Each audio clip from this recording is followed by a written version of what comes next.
런치 데이트라는 9분짜리의 짧은 외국에서 만든 흑백 영화가 있습니다. 런치 데이트라는 것은 점심 데이트라는 뜻이라고 할 수 있겠죠. 그 내용을 보면 이런 이야기가 나오고 있습니다. 어떤 백인 귀부인이 그 붐비는 기차역에서 다른 사람과 부딪혀서 들고 있던 쇼핑백을 떨어뜨리게 됩니다. 그래서 그 쏟아져 나온 물건을 다시 주워 담느라고 이 귀부인은 타려고 했던 기차를 놓치게 됩니다. 그래서 참 재수가 없다고 투덜거리면서 다음 기차를 기다리기 위해서 역 안에 있는 작은 음식점 안으로 들어가게 됩니다. 그래서 샐러드 한 접시를 주문을 했습니다. 그리고 이제 그 나온 음식을 들고서 자리를 잡아서 앉았습니다.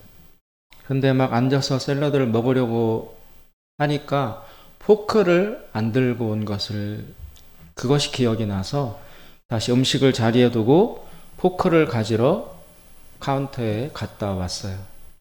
근데 포크를 들고 돌아와서 자기 자리에 앉으려고 보니까 웬 처음 보는 흑인 남자가 그 자리에 앉아서 내가 주문한 그 샐러드를 막 먹고 있는 거예요. 그래서 이 부인이 황당하기도 하고 화가 나기도 한데 좀 이렇게 약간 불량해 보이는 흑인이기 때문에 어떻게 말로는 하지 못한 채 그냥 그 흑인 맞은편 자리에 앉아가지고 자기 샐러드를 그 흑인이 먹고 있는데 자기도 그 흑인하고 같이 그 샐러드를 이제 퍼 먹었어요. 경쟁하듯이. 내 거잖아요.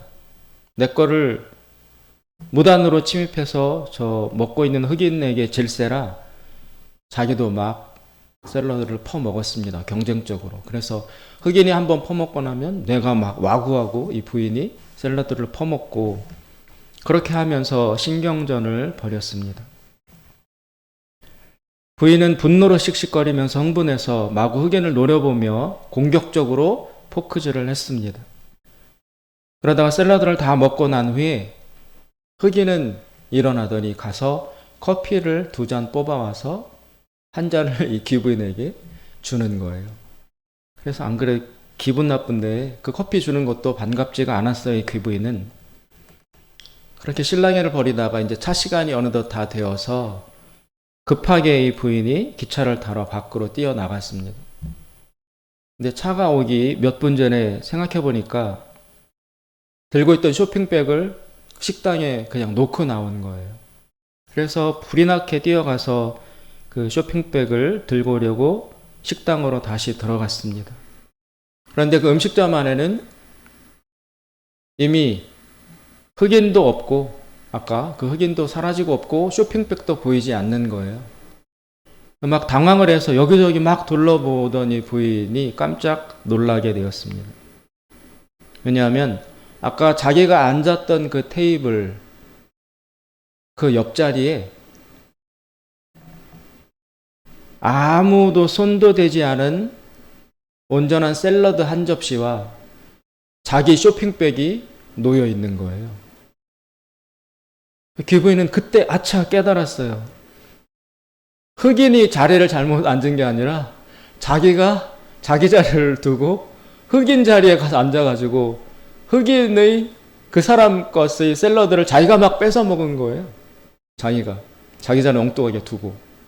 그런데 흑인은 한마디도 안 하고 웃으면서 같이 나눠 먹고 그리고 나중에는 커피까지 뽑아와서 이 부인에게 한 잔 제공하는 넉넉한 여유를 보여주었던 것입니다. 이 귀부인은 정말 가슴을 치면서 발등을 찍었어요.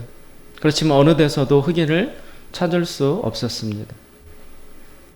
사라지고 없지만 그 흑인은 참으로 마음이 넉넉하고 여유가 있는 사람이었던 것을 알 수 있습니다. 돌이켜 생각해 보면 우리는 본능적으로 다른 사람을 의심하는 습성이 있습니다. 나는 무조건 옳고 다른 사람은 당연히 틀렸을 것이라고 단정짓는 경향이 우리에게는 있습니다. 이런 의심은 타인을 향한 무의식적인 적대감으로 발전하여 우리로 하여금 호전적인 사람들, 신경이 곤두서 있는 사람들, 그런 아주 싸우기 좋아하는 그런 사람으로 변하게 만드는 것입니다. 길을 가다가 조금만 부딪혀도 불같이 화를 내고, 갈등이 생기면 생각할 필요도 없이 당연히 상대방 저 사람이 잘못한 것이라고 비난을 하게 됩니다. 이런 작은 의심이 모든 폭력의 원인이 되는 것입니다.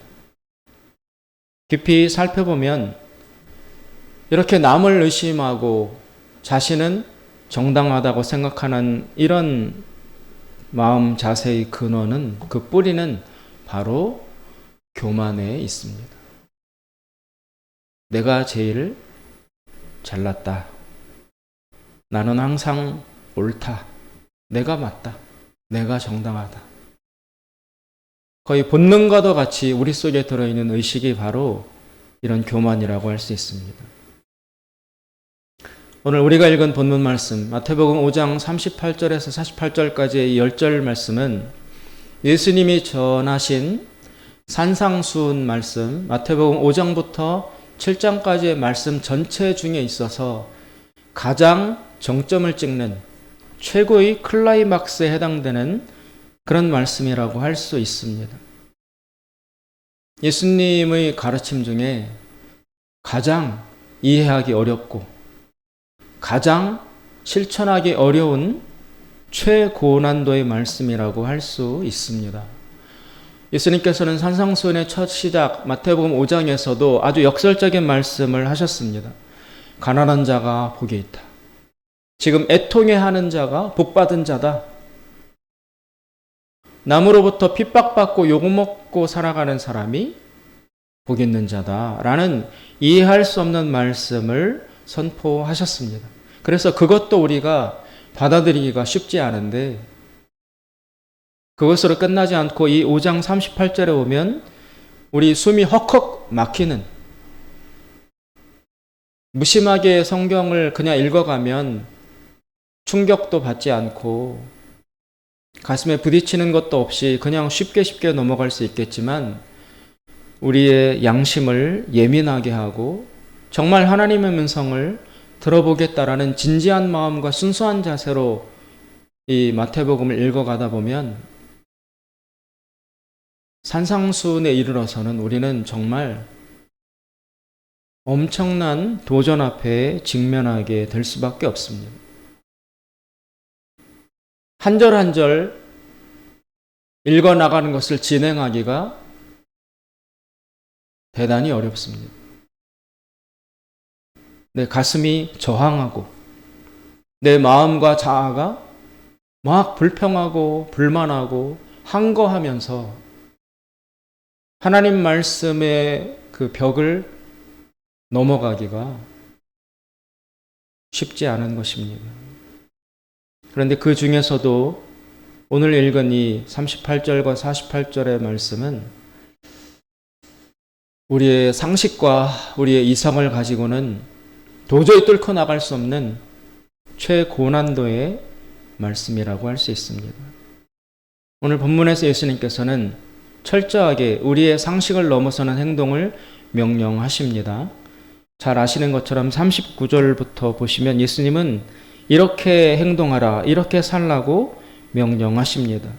즉, 너가 오른쪽 뺨을 누군가로부터 맞았다면 아직 안 맞은 왼쪽 뺨도 돌려대어서 한 대 더 맞도록 하여라.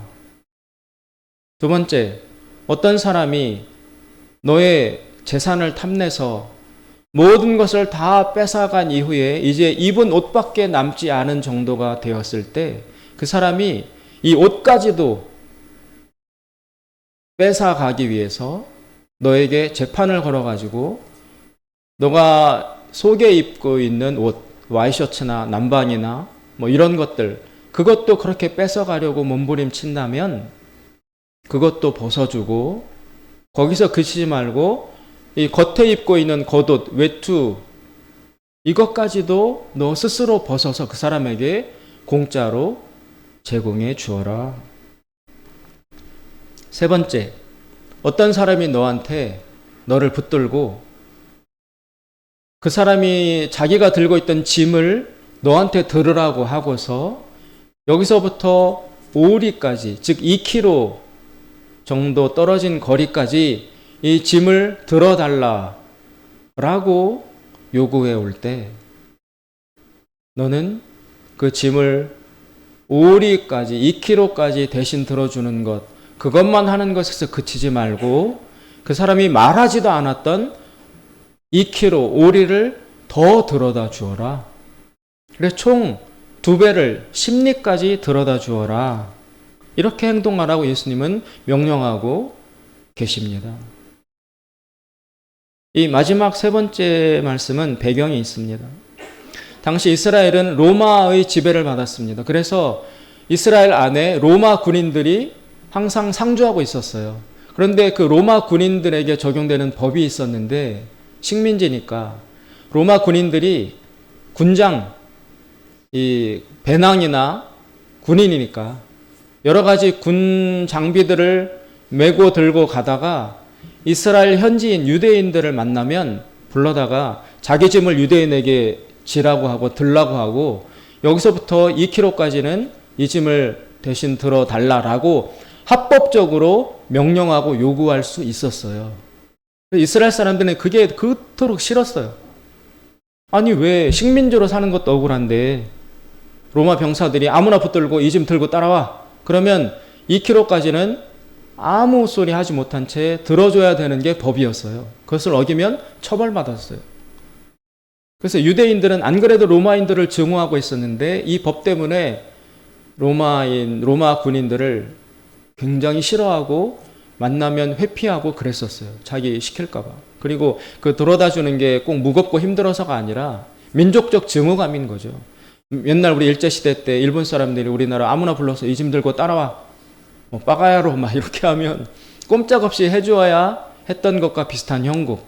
할 수 없이 그렇게 해주지만 속으로는 분노와 적개심으로 부당하다는 의식으로 들끓을 수밖에 없었던 것처럼 유대인들이 그런 상황이 있었습니다. 그래서 예수님은 그런 당시의 로마법을 인용하여 어떤 로마 병사가 당신에게 그런 걸 요구한다면 투덜거리지 말고 법으로 정해져 있는 오리 2km까지만 딱 들어주고 그만하지 말고 그 병사가 말하지 않더라도 자원해서 2km를 더 들어다 주어라. 이렇게 반응하라고 예수님은 이 산상수훈에서 유대인들에게 이 말씀을 듣고 있는 이스라엘 제자들에게 가르치고 있는 것입니다. 여기 나오는 이 세 가지 행위들은 철저히 약자가 강자에게 당하는 것입니다. 누가 때립니까? 힘센 사람이 약한 사람을 때리죠. 지위가 높은 사람이 낮은 지위의 사람을 때리는 것이죠. 누가 빼앗습니까? 강한 사람이 약한 사람의 옷을 빼앗을 수 있습니다. 누가 내 짐 들고 따라와 명령할 수 있습니까? 강자가 약자에게 행할 수 있는 것입니다. 뺨을 맞고 옷을 빼앗기고 노동을 강요당하는 이 모든 것은 짓눌려 있는 약자들이 당할 수밖에 없는 피해인 것입니다. 그런데 놀랍게도 예수님은 그런 부당한 요구들을 그냥 다 들어주라는 것입니다. 그들의 폭력과 강요에 저항하지 말고 다 순응하라는 것입니다. 더 기가 막힌 것은 그들의 요구를 들어주는 것에서 그치는 것이 아니라 그것을 넘어서서 그들이 요구한 것 이상까지 넉넉하게 베풀어 주라는 것입니다. 이것을 우리가 어떻게 이해할 수 있겠습니까? 부당한 폭력을 당하는데 거부하지도 말고 훨씬 더 깊은 수준으로까지 상대방에게 나 자신을 할애해 주라는 이 말씀은 정상적인 사고방식을 가진 사람으로서는 받아들일 수가 없는 것입니다. 한 대 맞은 것도 억울한데 한 대 더 맞으라고? 나도 가기 길 바쁜데 나를 붙들고 2km까지 내 짐 들고 따라와. 근데 2km를 더 가주라고. 이걸 누가 할 수 있겠습니까? 강압과 폭력에 짓눌려서는 할 수 없이는 하겠지만 자발적 선택을 해서 기꺼이 이렇게 관용을 베풀어 주라는 이 말씀을 누가 받아들일 수 있겠습니까? 이런 가르침은 동서양 고금을 통틀어서 동양과 서양의 고전적인 윤리와 덕과 모든 성현들의 가르침을 다 통틀어서 이렇게 파격적인 윤리를 명령하는 것은 오직 성경 중에서도 예수님의 말씀, 이 산상수훈 외에서는 발견되지 않습니다. 소크라테스도 공자도 부처님도 이런 정도의 말씀은 하시지 않았습니다. 세계의 모든 도덕과 윤리는 바로 이 선에서 멈춥니다. 어디냐? 38절에 또 눈은 눈으로 이는 이로 갚으라. 모든 윤리와 도덕은 여기에서 멈춥니다. 너 눈을 맞았어? 그러면 너도 눈 한 대 때려. 누가 너의 이를 부러뜨렸어? 그럼 너도 그 사람 이를 부러뜨려. 그러나 그 이상은 안 돼. 눈만 맞았으면 눈만 때려야 되지 코까지 때리면 안 돼. 이런 폭력의 발전, 폭력이 과잉되는 것을 막기 위해서 이런 그 기준이 도입됐던 거예요. 원래는. 한 대 맞으면 대개 두세 대는 돌려주잖아요. 그럼 두세 대 맞은 사람은 나한테 대여섯 대를 도로 때리게 돼 있어. 이러면은 폭력이 확장되어서 끊임이 없으니까 한 대 맞았으면 딱 한 대만 도로 때려. 10원을 뺏겼으면 너도 10원만 도로 찾아와. 20원 빼앗으면 안 돼. 이런 기준을 설정하느라고 이런 윤리가 채택이 된 것이었습니다. 그런데 약자들은 심지어 한 대 맞았다고 한 대를 도로 돌려주는 이것조차도 못하는 게 약자예요. 한 대 맞았으면 그냥 군소리 하지 말고 꼭 속으로 참는 수밖에 없는 것이 약자예요. 그런데 예수님께서는 한 대 맞으면 안 맞은 쪽 한 대 더 맞아라. 이렇게 말씀하고 계시니 이것을 우리의 상식으로 어떻게 받아들일 수 있겠습니까? 최소한이나마 눈에는 눈, 이에는 이라고 균형을 갖추도록 하는 것이 세상의 모든 도덕과 법률이 가르치는 바입니다. 맞았으면 나도 한 대 때리는 것이 정당하다. 오리를 내 짐을 지고 가달라고 하면 억울하지만 딱 거기까지만 들어주는 것이 그나마 최소한이나마 합리적인 것이다. 그런데 약속된 오리를 훌쩍 넘어 십리까지 짐을 들어주라는 것은 그냥 바보가 되라는 말씀과 다르지 않다는 것입니다. 그렇다면 예수님께서는 이런 인간의 본성에 역행하는 완전히 불합리하고 불균형한 이런 행동을 하라고 가르치시는 것입니까? 예수님의 가르침을 요약하면 이런 것입니다.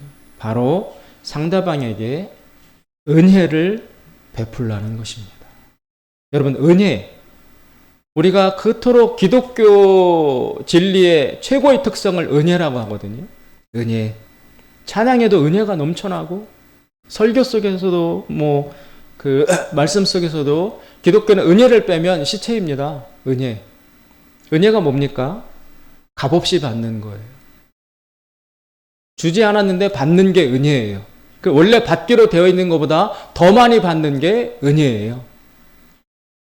이유가 없는 것입니다. 불합리한 것입니다. 이것이 은혜의 본질입니다. 그래서 우리는 하나님으로부터 이런 은혜를 받는 것에는 매우 익숙해져 있습니다. 내가 한 것과 상관없이 용서해 주시기를 바라고, 나의 수준과 능력과 상관없이 나에게 축복해 주시기를 바라는 것. 나는 죄가 무한하지만 예수님의 십자가의 은혜로 용서해 주신다. 그것을 받아들이고 누리는 것이 기독교 진리의 구원의 본질이잖아요. 은혜가 무엇인지 우리는 잘 압니다. 그리고 그 은혜를 받는 것, 받아 누리는 것에 우리 그리스도인들은 굉장히 익숙합니다. 최적화되어 있습니다. 그런데 역으로 당신도 그런 은혜를 베풀어라 라는 요구와 도전 앞에 서면 그때는 우리는 이유가 많아져요. 나도 인간인데요? 나도 사람인데 내가 어떻게 그렇게 합니까? 왜 나만 그렇게 하라고 합니까? 억울합니다. 은혜를 받는 것은 물 흐르듯이 자연스럽게 진행되지만 은혜를 베풀라는 것 앞에 서면 우리는 다른 사람과 동일한 위치와 본성으로 돌아가서 나는 못합니다. 왜 나한테 그렇게 어려운 것을 요구하십니까? 라고 저항하게 되는 것입니다. 그런데 예수님께서는 바로 우리들에게 너도 은혜를 베풀어야 한다라고 말씀하고 계신 것입니다. 다른 말로 하면 44절에 나오는 것처럼 은혜를 베풀라는 이야기는 한마디로 바꾸면 44절에 원수를 사랑하라는 것입니다. 원수를 사랑하라. 오늘 이게 말이 모순돼요. 원수는 사랑할 수 없는 게 원수 아니에요? 사랑이 불가능한 대상이 원수잖아요. 그러니까 원수지. 사랑이 가능하면 왜 원수겠어요? 못 사랑하니까 원수지. 그런데 예수님은 그 사랑할 수 없는 대상인 원수를 사랑하라는 아주 모순된 명령을 내리고 계신 것입니다. 그렇다면 우리는 이런 질문을 해야 합니다. 예수님이 명령하셨으므로 어떻게 그것을 실천할 수 있을까를 우리는 고민해야 합니다. 그게 어떻게 가능한가? 어떻게 그것을 할 수 있지?를 그 답을 찾아야 합니다.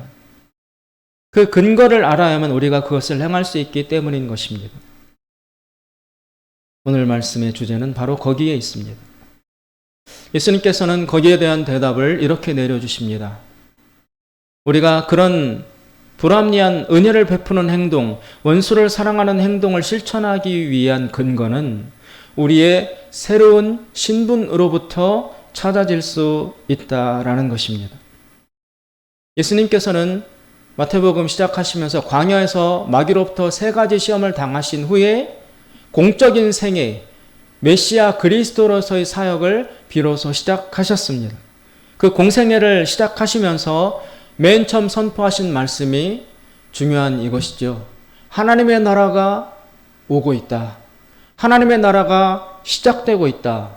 그러니 너희들은 이 하나님 나라 안으로 들어오라. 들어오라. 그것이 바로 예수님이 회개하라라고 하신 말씀의 본 뜻입니다. 이 세상에는 없던 새 나라, 이 세상 나라와 전혀 틀린 새로운 나라를 하늘로부터 예수님이 오시면서 그 나라를 내가 뒤에다가 끌고 너희들 속으로 이 세상 나라 속으로 들어오고 있으므로 내 뒤에 하나님 나라가 열리고 있으니 너희들도 이 하나님 나라 안으로 들어오라 라고 선포를 하셨습니다. 그렇다면 하나님의 나라 안으로 우리는 어떻게 들어갈 수 있는가? 어떻게 해야 하나님 나라의 백성이 될 수 있는가? 그 질문을 하게 되는 것입니다. 그것은 바로 이런 일을 통해서 가능해집니다. 그 나라에 들어갈 수 있는 방법, 그 하나님 나라의 백성이 될 수 있는 것은 바로 하나님을 아버지로 믿기 시작함으로써 가능해질 수 있다. 예수님의 선포의 요약은 그것입니다. 이스라엘 역사 속에서 예수님 이전에 그 하나님을, 여호와 하나님을 아버지라고 불렀던 사람은 단 한 명도 없었어요. 이 하나님은 이스라엘 안에, 유대인들 안에 전능하신 하나님, 창조주 하나님, 다스리시는 하나님, 이런 여러 하나님으로 잘 알려져 있었습니다. 이스라엘 백성들은 하나님을 대단히 경외하고 두려워했으므로 하나님을 하나님이라고 그 이름을 부르는 것조차도 삼가할 정도였어요.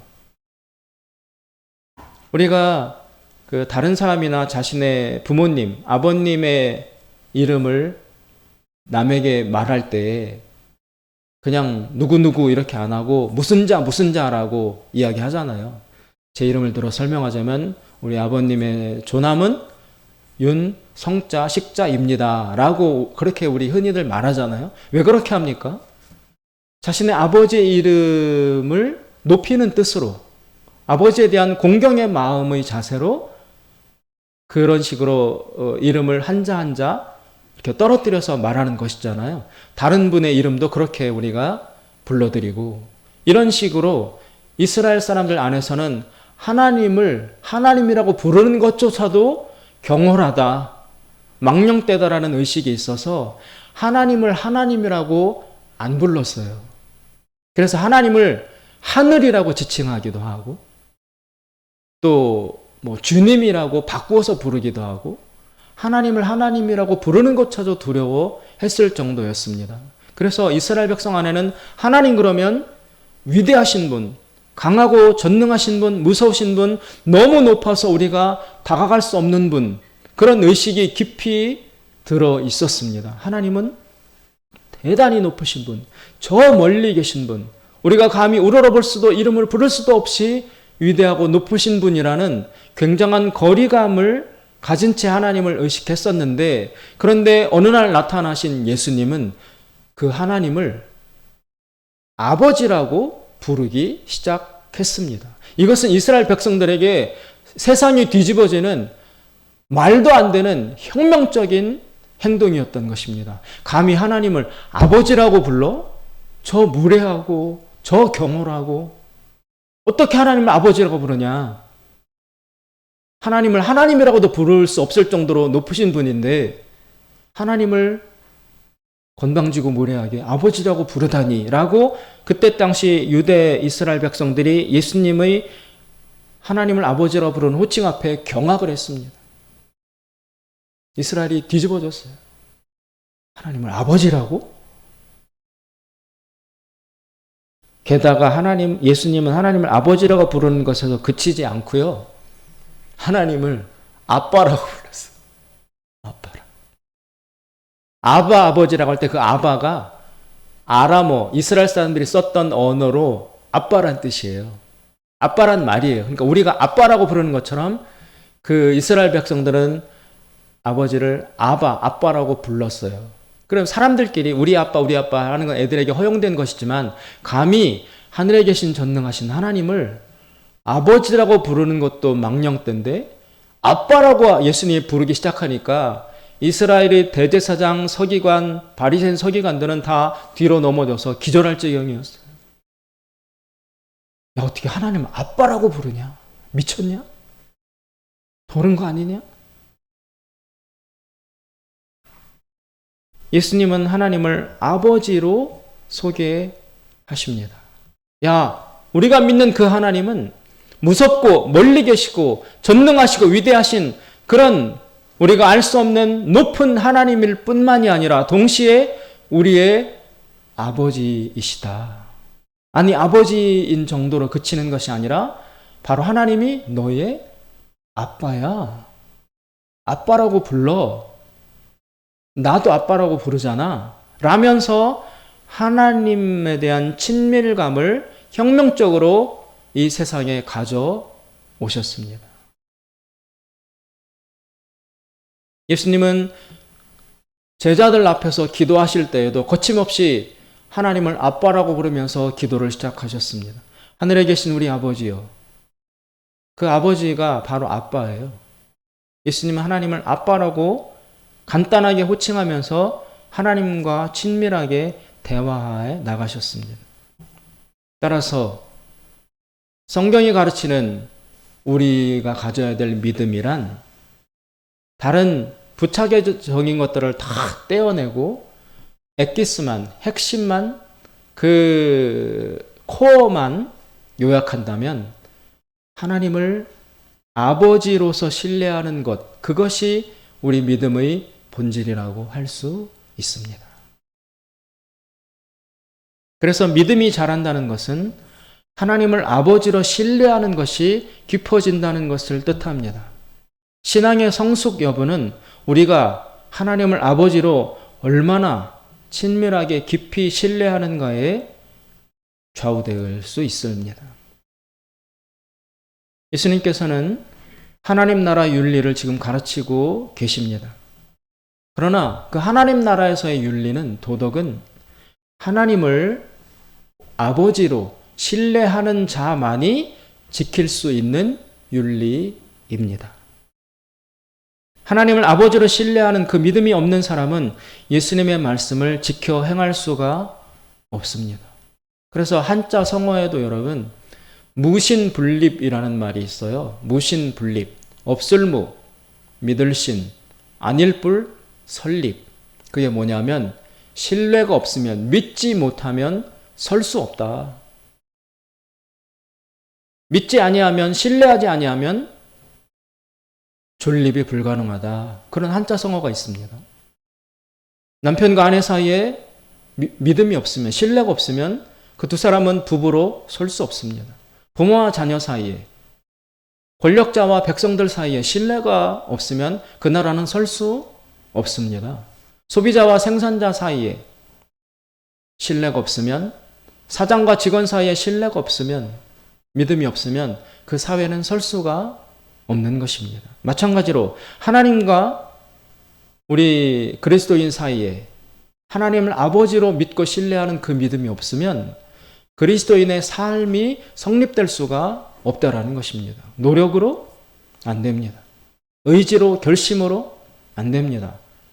몇 시간, 며칠은 가능할지 모르지만 도로 우리의 자리로 돌아오게 되어 있습니다. 따라서 오늘 예수님께서 너희 원수를 사랑하라. 오른뺨을 맞으면 왼뺨까지 내어주고, 속옷을 원한다면 겉옷까지 벗어주고, 오리를 가달라 부탁하면 심리까지 가주는 이런 파격적인 원수를 사랑하는 이 행동을 하기 위해서는 바로 하나님을 아버지로 신뢰하는 힘, 그것이 있어야만 가능하다는 것입니다. 하나님을 아버지로 신뢰하는 그 믿음이 없는 사람은 절대로 원수를 사랑할 수 없습니다. 그렇다면 하나님을 아버지로 신뢰하는 사람에게는 무엇이 있기에 이런 하나님 나라의 윤리가 가능한 것입니까? 하나님을 아버지로 진정으로 신뢰하는 사람은 마음이 부요합니다. 풍요하다는 의식이 있습니다. 아버지가 계심으로 나는 모든 것이 풍족하다. 그리고 나는 모든 것이 안전하다. 라는 안정된 마음, 부요한 마음이 그 사람 속에 있을 수 있다라는 것입니다. 이런 사람은 얽매임이 없습니다. 결핍감에 시달리지 않습니다. 내 힘과 노력으로 내 생존을 책임져야 한다는 강박관념에 시달리지 않습니다. 왜냐하면 하나님이 공급해 주시고 책임져 주신다는 근본적인 안정감이 그 내면에 있기 때문에 그런 것입니다. 그래서 이런 사람은 줄 수 있습니다. 주어도 됩니다. 준다 하여도 나는 결핍되지 않는다, 고갈되지 않는다라는 그런 안정된 마음이 이 사람들 속에 있는 것입니다. 풍족하고 충분하다. 그래서 나는 속옷을 원하면 속옷 줄 뿐만 아니라 겉옷도 가져가. 왜? 나는 아버지가 계심으로 아버지에게 달라고 하면 돼. 아버지가 또 주실 거야. 라는 식으로 내 소유에 얽매이지 않는다라는 것입니다. 나는 시간도 넉넉하고 옷도 풍족하여 충분히 넘치기 때문에 줄 수 있다. 모두 나에게 넘치는 것들이다. 하나님 아버지가 계심으로, 아버지가 나를 사랑하심으로, 나를 책임지고 계심으로 나는 걱정이 없다. 따라서 남에게 충분히 할애할 수 있다라는 마음을 그 속에 지니게 된다라는 것입니다. 그래서 베풀 수 있는 것입니다. 그래서 용서할 수 있는 것입니다. 그렇다면 반면에 오늘 이 원수로 나오는 사람들은 누구인가? 그 사람들은 내 뺨을 때리고 내 속옷을 가져가길 원하고 나한테 억지로 자기 짐을 지워서 오리까지 강요해서 끌고 가려는 그런 사람들입니다. 빼앗고 착취하고 남을 시켜먹는 그런 것으로 똘똘 뭉친 사람들, 그들이 바로 나의 원수이지 누구겠습니까? 그런 사람을 내가 어떻게 좋아할 수 있겠습니까? 그 원수들은 누구인가? 저 사람들은 왜 저렇게밖에 행동할 수 없는가? 그 이유는 무엇인가? 그것을 동시에 살펴보게 됩니다. 그 원수인 사람들, 빼앗는 사람들, 때리는 사람들은 누구인가? 그들은 바로 하나님 나라에 들어와 있지 못한 사람들을 뜻합니다. 하나님 나라 밖에 있는 사람들. 그것은 동시에 무슨 뜻이냐? 하나님을 아버지로 믿는 믿음이 없는 사람들이에요. 그들에게는 아버지가 없어요. 똑같아 보이지만 심지어 우리보다 더 부유하고 더 건강하고 더 높은 지위에 있는 것처럼 보이지만 그들의 내면과 영혼 속에는 뒤에 아버지가 계시다라는 든든한 신뢰의 마음, 넉넉한 마음이 없는 사람들이라는 것입니다. 한마디로 그들은 고아의식에 시달리는 자들이에요. 고아의 마음은 어떻습니까? 뒤에서 나를 받쳐주고 보호해주고 지켜줘야 될 부모가 없으므로 다 내가 해야 돼. 내 힘으로 살아내야 돼. 악착같이 남에게 절대로 뺏기면 안 돼. 뺏으면 뺏었지 내 거를 누구한테 준다는 거는 상상도 할 수 없어요. 생존 불안에 시달리기 때문에 아주 아기 때부터 어릴 때부터 누군가의 보호를 받아본 적이 없으므로 다 내가 지켜야 돼요. 나를 내가 지켜야지 내가 안 지키면 나는 끝장이야. 그래서 항상 긴장하고 항상 경쟁하고 항상 계산하고 절대로 뺏기면 안 돼. 하나라도 내가 더 가지면 더 가야지. 내 거를 누구에게 준다? 내 걸 양보한다? 있을 수 없는 일. 이 사람들은 항상 눈이 날카로워요. 항상 예민하고 긴장합니다. 하나를 가지고 다툽니다. 뺏길까봐, 손해볼까봐. 그래서 무슨 수를 써서라도 내 거를 하나 더 가져와야지 마음이 평안해집니다. 그제서야 안정이 됩니다. 그리고 그것이 옳다, 맞다, 이것이 정의다 라고 생각하게 됩니다. 그래서 억울한 일은 손톱만큼도 이 사람들은 1분도 견딜 수 없습니다. 불과 같이 분노가 치밀어 올라서 주먹이 나가고 뺨을 때리고 남을 짓밟고 시키고 빼앗고 그렇게 해야만 이 사람들은 안정된 삶이다라고 생각하게 되는 것입니다. 이 사람들은 왜 폭력을 사용하는가? 왜 남의 것을 빼앗는가? 왜 남에게 강요하는가?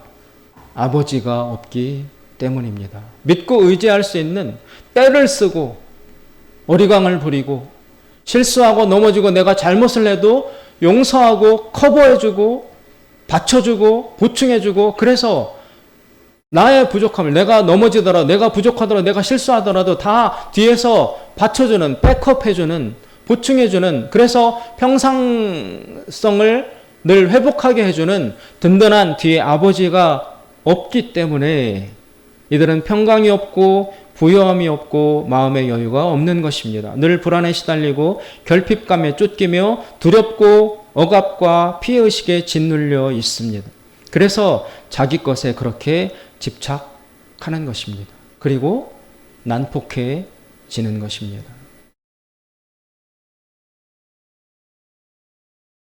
이들은 자기가 먼저 빼앗지 않으면 자기 것이 확보되지 않는다는 공포에 쫓김으로 먼저 빼앗는 것입니다. 먼저 때리지 않으면 자기라는 존재가 보장받지 못한다고 생각함으로써 먼저 때리는 것입니다. 남에게 강요하거나 군림하지 않으면 자기의 존재를 확인받을 수 없다는 불안에 시달리기 때문에 힘으로 남을 억누름으로써 비로소 자신의 존재감을 확보받을 정도로 자신에 대한 존재감 부재에 시달리고 있습니다. 그래서 공격하는 것입니다. 이 원수로 행하는 사람들은 영혼이 찌들어 있습니다. 폭력, 힘이나 강압이나 또 뺏는 것, 공격, 경쟁 이런 것이 아니고서는 살아남을 수 없다는 불안에 점령당하여 있는 사람들인 것입니다. 남을 억압해야만이 존재감을 느낄 수 있고 남에게서 빼앗아야만이 살아남을 수 있고 남을 강요해야만이 기쁘고 즐거울 수 있을 정도로 사실은 자기 자신이 없는 공허한 존재들인 것입니다. 자기 세계가 없어요. 없으니까 결핍감에 시달리니까 악착같이 빨아들이려 하고 모으려 하고 뺏으려 하고 쌓아놓으려 하는 것입니다. 그런 불안에 시달리지 않는다면 굳이 그렇게까지 쌓아놓고 뺏고 모으고 하는 행동을 할 필요가 없는 것입니다. 타인에게 폭력을 행사하지 않고서는 스스로는 설 수 없는 빈털터리인 자들인 것입니다. 따라서 이 사람들은 원수의 외모를 띠고는 있으나 하나님 나라의 자녀들의 마음과 눈으로 보자면 이 원수들은 사실상 긍휼의 대상들이라는 것입니다. 이해할 수 있을까요? 나보다 더 부자예요. 나보다 더 부유해. 나보다 더 지위가 높아. 가진 것이 훨씬 더 많아. 나보다 더 건강해. 그런데 아무것도 없는 내 것을 자꾸 뺏어가려 하고, 여러분 그러잖아요. 1,000만 원 있는 사람이, 999만 원 있는 사람과 10,000원 있는 사람과 누가 여기 주어진 10,000원을 가지고 피 튀기게 싸울까요? 현재 999만 원이 있는 사람과 10,000원밖에 없는 사람이 여기 주어진 10,000원을 놓고 누가 더 공격적으로 악착같이 그 10,000원을 차지하려고 혈안이 될까요? 999만 원 가진 자죠. 왜요? 그 사람의 마음에는 저 10,000원만 있으면 1,000만 원을 채울 수 있다는 엄청난 그 욕망에 시달리고 있기 때문에 그렇습니다. 10,000원밖에 없는 사람은 저 10,000원 있으나 마나 10,000원 더 채워봤자 20,000원밖에 없는데 뭐. 따라서 실질적인 결핍감, 궁핍감, 가난함 이것에 시달리고 있는 사람들은 있어 보이는 사람들이라는 것입니다. 그들 뒤에는 하나님이 아버지이시다라는 평안한 믿음과 신뢰가 없으므로 내 힘으로 다 해내야 된다라는 절박감에 시달림으로 저렇게 난폭할 수밖에 없다는 것입니다. 그런데 그리스도 안에 있는 자들, 하나님을 아버지로 믿는 자들에게는 내가 아니어도 하나님이 다 알아서 공급하시고 채워주시고 보호해 주신다는 그런 자족과 감사와 평안이 있기 때문에 두 사람 중에 누가 누구에게 베풀어야 하냐 하면 외모가 아니라 겉으로 보기에 재산이 많고 능력 있고 없고 그거가 아니라 그들 속에 들으는 영혼의 실상을 가지고 판단해야 된다는 것입니다. 그래서 지금의 외모와 모습 이것이 기준이 아니라 하나님을 아버지로 모시고 있는 사람, 하나님이 아버지로 뒤에 계시다는 신뢰가 있는 사람이 하나님 아버지 없이 절박감에 시달리고 있는 저 영혼에게 베풀어야 한다는 것이 바로 오늘 예수님의 논리의 핵심입니다. 일단 이 본문을 이런 이해 없이 읽으면 아니 왜 맞은 사람이 더 맞아야 돼? 뺏겼는데 더 뺏겨야 돼? 오리까지 가주는 것도 억울해 미치겠는데 심리까지 가주라고? 그럼 나는 죽으란 말이야? 당한 데 또 당하고 뺏긴 데 또 뺏기고 나는 어떻게 살라고? 죽으라는 얘기야 라고 우리 속에서 저항감이 생길 수밖에 없는데, 그러나 예수님 말씀에 진의를 깊이 있는 뜻을 헤아려 보면 야, 그 사람들 뒤에는 아버지가 없어. 걔네 고아야.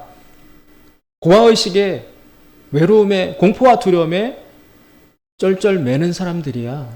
너희 뒤에는 내가 하나님 아버지가 있지 않니?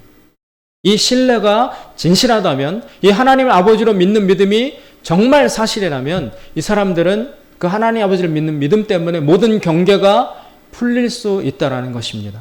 그래서 집착하지 아니하고 싸우지 아니하고 양보하고 베풀고 제공하고 자기는 뒤로 물러나는 이런 넉넉한 긍휼과 자비를 베풀 수 있게 된다라고 예수님은 말씀하시는 것입니다. 46절에 보시면 예수님께서 이렇게 경고합니다. 너희를 사랑하는 자들을 너희도 사랑하면 무슨 상이 있느냐? 너한테 잘해주는 사람에게 너도 잘해주면 그게 뭐가 대단한 것이냐? 그것은 세리도 이방인도 다 하는 것이다. 즉 이것은 사랑이 아니라는 것입니다. 본능이라는 것입니다. 본능. 천부적으로 나에게 주어진 것입니다. 가족 사랑, 자식 사랑, 내 편 사랑, 내 식구 사랑, 이것은 예수님의 정의에 의하면 사랑이 아닙니다. 당연한 것입니다. 그래서 여러분, 깡패들도 나쁜 사람들도 자기 편은 지극한 의리를 지키고 악인들도 자기 자식들한테는 엄청나게 잘하잖아요. 예전에 80년대 그 군부 독재 시절에 민주화운동을 하다가 잡혀가서 고문을 당한 사람들이 많았어요. 근데 그 사람들이 경악한 것이 무엇이냐면 그 수사관이 검사나 경찰이 잡혀온 나를 막 물고문을 하고 전기고문을 하고 지금 막 고문을 해요. 한 사람을 초죽음에 이를 정도로. 그러다가 전화가 와요. 그 전화를 받는데 누구 전화냐면 자기 딸이 한 전화예요. 그렇게 나한테 좀 전에 괴물같이 나를 고문하고 짓밟던 그 사람이 자기 딸이 걸려온 전화 앞에서는 얼마나 부드럽게 누구야 밥 먹었어 이런 식으로 천사처럼 변하는 것을 보고 어느 것이 저 사람의 진짜 얼굴인가 그렇게 회의감이 들었다는 고백을 한 것을 본 적이 있습니다. 악인들도 자신의 가족을 사랑합니다. 악한들도 자신들 사이의 의리를 지키고 자기 편을 챙기고 보호해 줍니다. 그러나 예수님께서 하시는 말씀은 그것은 사랑이 아니라는 것입니다. 내 친구한테 잘하는 것, 내 식구한테 잘하는 것, 내 편에게 잘하고 돌보는 것, 그것은 사랑이 아니고 주어진 본능이다. 당연한 것이다. 따라서 수고가 없으므로 특별히 하나님께 받을 상이 없다. 예수님 오늘 말씀에 의하면 진정한 사랑이란 오직 원수를 사랑하는 것, 그것밖에 없다라는 것입니다. 원수를 사랑하기 위해서는 자신을 양보하고 부인해야 합니다. 하나님 아버지를 신뢰함으로써 행할 수 있는 유일한 사랑이기 때문에 그것만이 참 사랑이라는 것입니다. 그래서 예수님은 오늘 본문 말씀을 통해서 너희는 세상의 빛과 소금이다. 그 이야기는 너희는 하나님의 자녀들이기 때문에 너희들의 삶에는 다른 것이 하나님 아버지를 믿는 사람들의 특성이 나타나야 한다라고 말씀하고 계신 것입니다. 그러면서 너희가 하나님의 진정한 자녀들이라면 너희들 성품 속의 삶 속에 이런 일들이 나타나야 한다. 45절 예수님이 말씀하십니다. 이같이 한즉 하늘에 계신 너희 아버지 아들이 되리니 이는 하나님이 그 해를 악인과 선인에게 비추게 하시며 비를 의로운 자와 불의한 자에게 내리우심이라. 하나님은 악인이다 의인이다 가리지 않고 비를 공평하게 제공해 주신다. 햇빛도 주신다. 하나님이 악인이라고 가리지 않고 그 사람들에게 자비를 베풀어 주신다. 하나님 아버지가 그렇게 하심으로 이것과 일치되는 행동을 보여야만이 너희가 바로 하나님 아버지의 DNA를 물려받은 하나님의 진짜 자녀들이라는 것이 세상에 입증될 것이다. 라고 말씀하고 계십니다. 사랑하는 여러분, 오늘 본문에서 예수님께서 가르치시는 말씀, 이 길은 우리가 전혀 가보지 않은 길입니다. 그렇죠? 이렇게 살아오셨습니까? 우린 이렇게 살아오지 않았습니다.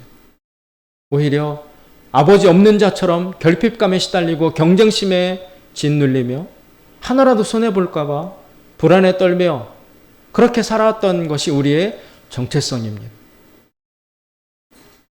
예수님께서는 우리로 하여금 오늘 가보지 않은 새 길을 가라고 말씀하고 계십니다. 이 길은 오직 하나님을 아버지로 신뢰하여야만 갈 수 있는 길입니다.